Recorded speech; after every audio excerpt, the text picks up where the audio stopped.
My guess is that in some way your life is knotted up. Some of us stumble on this forgiveness thing because we don't think we deserve forgiveness. Some of us stumble on this forgiveness thing because we're not in tune enough with ourselves to recognize that we need forgiveness. Most of our lives are knotted up in some way.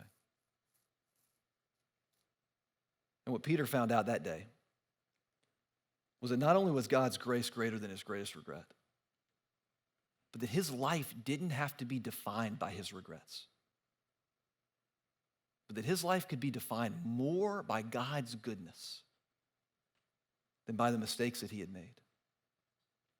And there are some of us in here today whose lives are all knotted up and we don't know why. And it may be that what God is saying to you today is get rooted in this story. The story of a God who comes to you and says, peace. The story of a God who comes to you and says, I want to be a part of your life.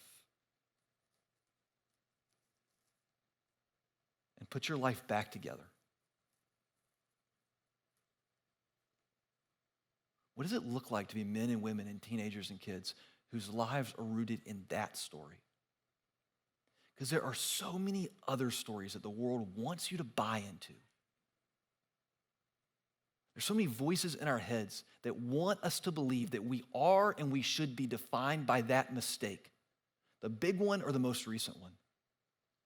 There are voices in your head, and there are literal voices of people around you that are telling you that you are defined by your worst moment.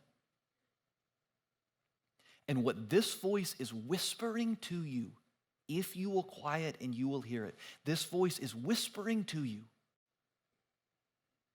that you are more defined by God's grace than you are your deepest or your most recent regret, because his grace is greater.